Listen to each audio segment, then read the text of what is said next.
Reckless days have passed since Ayame left her home. As an agent of Goda, she was charged with watching over the lands. More than 300 milestones have passed her by. Billowing smoke, raging fire, a lonely village, pillaged and burned. This is where the path has led Ayame. In a time of war, a burning village is nothing uncommon. However, the bodies among the ashes catch Ayame's eye. A ninja,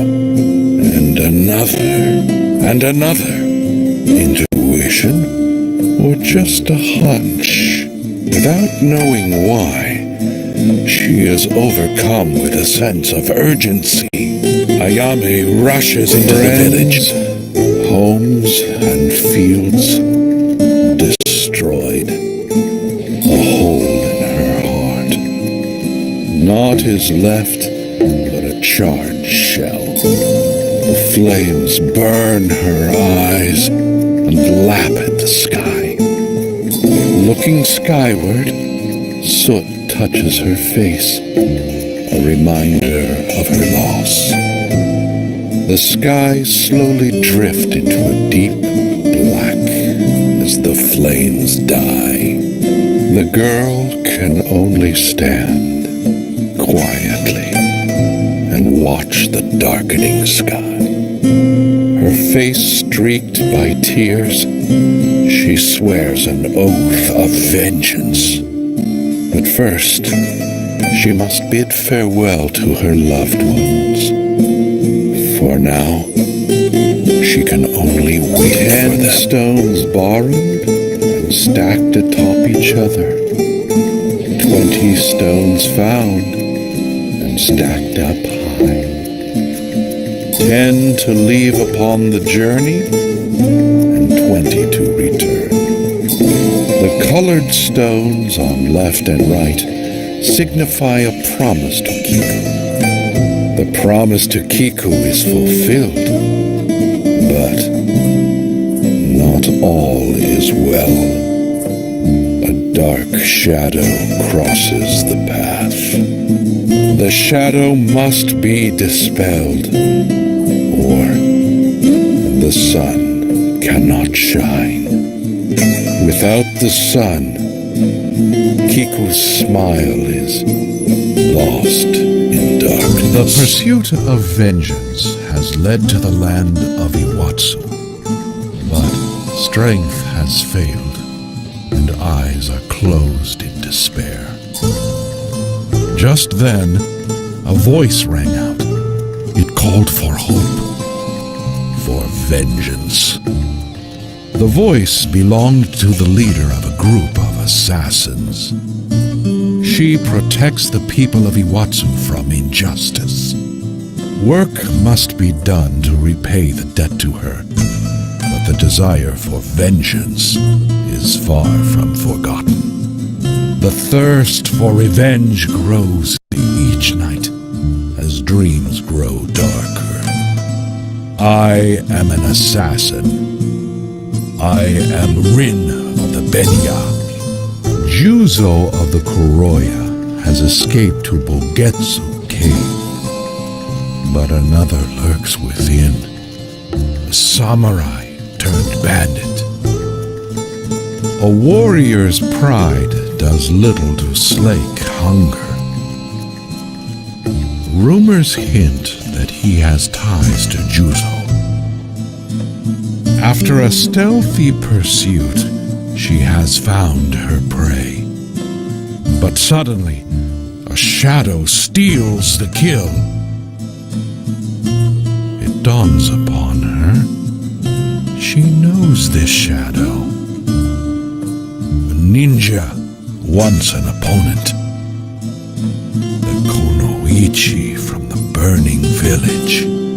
In the language of this land, Nasu means eggplant. There are many ways to cook an eggplant, many of them delicious. But this eggplant would not be so delicate on the palate, For this one is not a vegetable, but a man, and an evil, lecherous one at that. He passes himself off as a masseuse, but his intent is not therapy. Countless women have fallen victim to his cowardly ways. A lone woman has come to pay retribution for all those wronged. The darkness of night hides evil, and the one who seeks to end it. Consciousness returns, locked in a cell, and a keepsake lost. An act of kindness carries a high cost. Injury and imprisonment. Should she sit and wait, or attempt the futile? Calculated thought gives way to panic as muscles refuse to respond. A faint ringing. The after effects of the concussion, or the sound of a bell? The sound of the lost promise. The unmistakable voice of Kiko. On the road, alone, letter in hand, one man haunts her thoughts. A familiar face, the one behind the destruction of her home. Why? What possible reason could there be? All thoughts were overcome with hatred. Vengeance would heal all wounds. But such thoughts are in the past. Now, the truth must be found before revenge can be hers. Could he truly be an enemy? The enemy she had sworn to kill? Confusion can wait. For now, a message must be delivered. There will be time enough for thought. The bell recovered. The path now leads to the pass at Shishiyano. The Benia ninja was skilled enough to be entrusted with the letter, but there was still room for doubt. Only a fool completely trusts another ninja. There will be time enough to see how foolish she was after arriving. But something seems amiss in the air. The wind carries upon it an ominous weight. The journey ahead would test her own skills as well.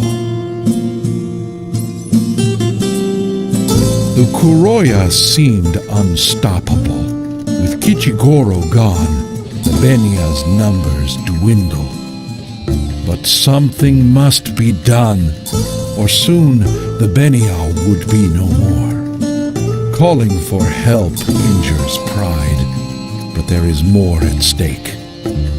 Rin is entrusted with a letter to be delivered to Zenosuke. With the help of Rin, the Benya would survive.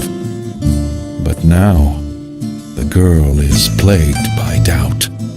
In her present frame of mind, all that awaits is a useless death.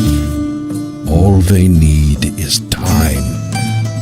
Perhaps then, their luck would change, and the nightmare would end. A lone woman braves the darkness of the Kuroya's lair. That woman is none other than Lady Razor herself, Ogin. Her eyes are steel and unmoving. She will not lose. The devils of the Kuroya dream of what they would do to her. The possibilities are endless. Another woman, alone, arrives at Iwatsu. A complete stranger, her fate intertwined with the Benya. She draws her blades, determined to put an end to things. Her name is Ayame, and she longs to return home. She rushes to Ogin's side, but a moment too late. A note leads the way to a playhouse in Iwatsu. Thoughts race through her mind, but her legs move quicker. Faces appear and fade. Ayame, the elders, Futaba and Hitoha, Ogin, Zenosuke, Kichigoro. But one face crowds her thoughts, the face with one eye. The face belongs to Juzo of the Kuroya. Juzo would cover the world in black, and Rin stains the earth in red. The land is already blackened with his taint. No longer. Black will give way to red, a thick, bright crimson pouring from his veins.